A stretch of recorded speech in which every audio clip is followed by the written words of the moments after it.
Hello, my name is Reverend Jeff Will Rumble, and before you ask, yes, Jeff Will Rumble is my real name, given to me by my parents many, many, many, many, many long years ago. I am a pastor in Southern California, and I am also the brother of Susan Lynn, who is the executive director at the Children's Museum in Santa Fe, New Mexico. I'm making this video for you in order to introduce you to a couple of my friends here and also to tell you about them because they are amazing creatures. This is Speed Bump. Speed Bump, this is his sister, Doorstop. Speed Bump and Doorstop are California desert tortoises. They live in the Mojave Desert of California, which is the southeast part of California. It's very dry and in the summertime very, very hot. They only eat plants, so you can see here they're eating romaine lettuce. They are eating these hibiscus flowers. These are Rose of Sharon hibiscus is what it's called. And they love those. They also are big fans of dandelions. So here is a dandelion that Speed Bump will want to eat. There you go. In the wild, I also give them things like broccoli. They like broccoli, and Speed Bump especially is a big fan of bananas. So I grow some bananas here in my yard, and I'll give pieces of banana to Speed Bump sometimes when I get them ripe. So in the desert, they'll eat desert plants. They come out, because it is so hot there in the summertime, they come out in the morning and also in the early evenings around sunset, and they'll just graze on the plants then, and they go back and they dig holes. So they will dig down into a burrow, a hole underground. They also use holes like that to hibernate during the wintertime. So they spend the entire winter asleep. Speed Bump and Doorstop will tend to go to sleep around, maybe Halloween time. And then from that time, they will be asleep until usually around the end of March. And then they wake up again and they come back out and they wander around the yard and they'll eat everything from the food that I give them to the lawn, to the grass. They'll eat a number of different plants around because that's what they like. They're plant eaters. Now, Speed Bump is a boy, and you can tell that by this. Pick your head up, Speed Bump. If you can see on the shell, how the front of his shell right here curls up, that is a sign that he is a boy. Doorstop over here, the same part on her shell is much flatter. And so she is a girl.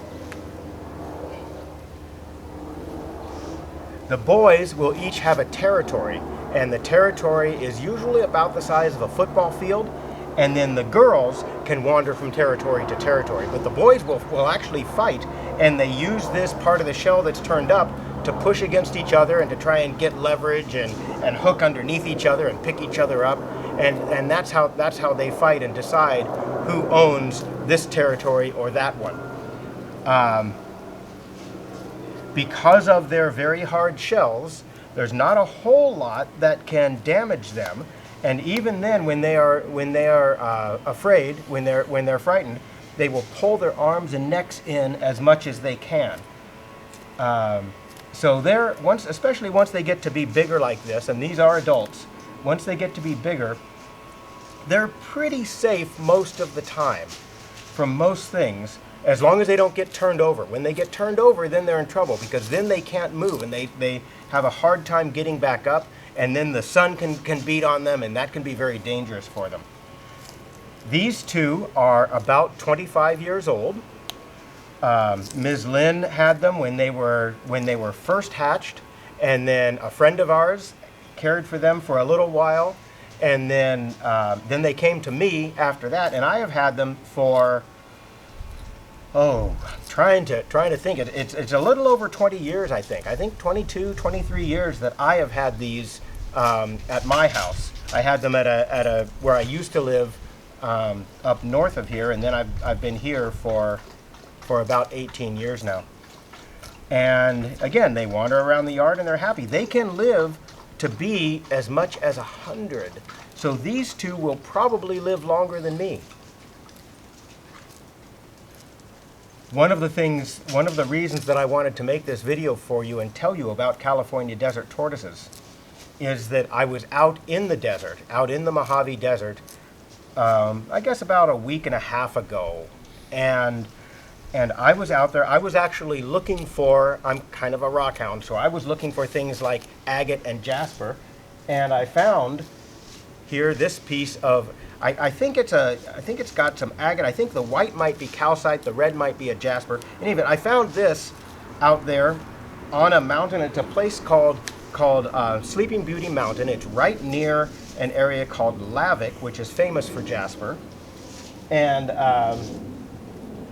so I found this and some other pieces that were similar. And just about then, as I started to move off to another place, I don't think any more than 20 or 30 feet away.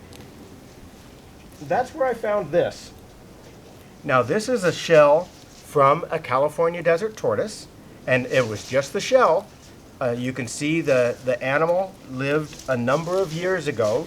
The covering is starting to flake off on this section, but other than that, it is complete. You can see she was a girl. She's about the same size as, maybe a little bigger, but about the same size as Doorstop. So she probably lived at least 25 years, maybe 30, maybe 40, maybe 50, because Doorstop's an adult. She won't grow all that much more. So this old girl could have lived a lot longer, and I just wouldn't know because this is all that I found here.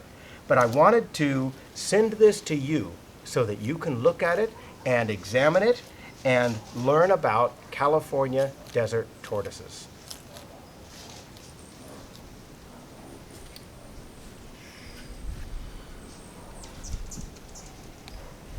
So I hope you have a good time. I hope you have a good time learning. I hope you'll explore and keep learning about this world, because this world is pretty great.